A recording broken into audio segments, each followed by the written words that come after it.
brother that's caught in the crossfire.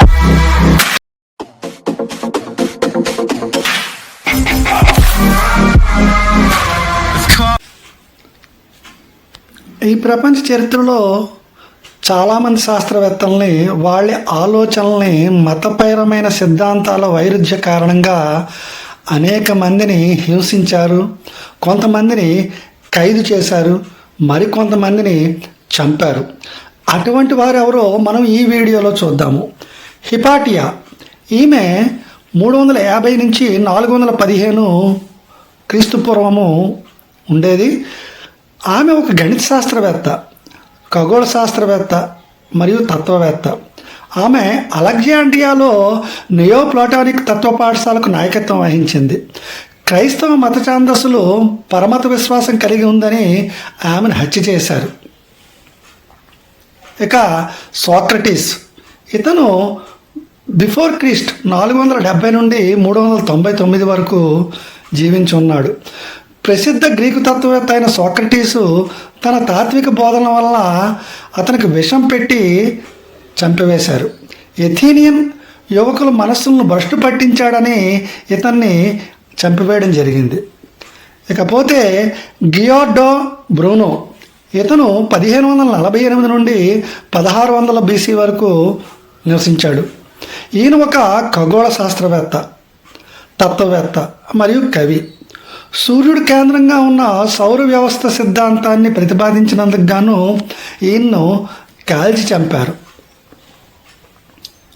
Galileo Galilei, ఈయన ఒక ఖగోళ శాస్త్రవేత్త, భౌతిక శాస్త్రవేత్త మరియు ఇంజనీర్.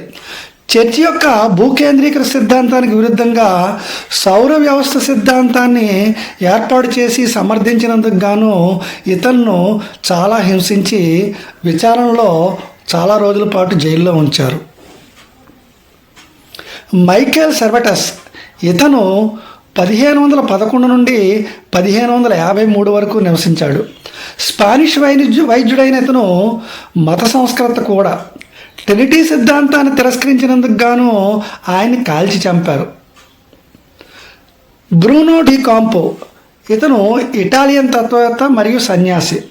భూమి సూర్యుని చుట్టూ తిరుగుతుందని చెప్పినందుకు గాను ఈమెను హింసించి చంపారు.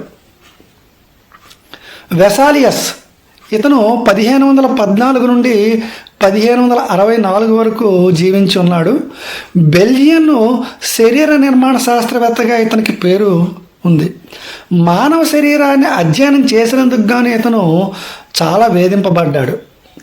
గెర్హార్డ్ హోర్న్, ఇతను 1647 నుండి 1718 వరకు జీవించి ఉన్నాడు.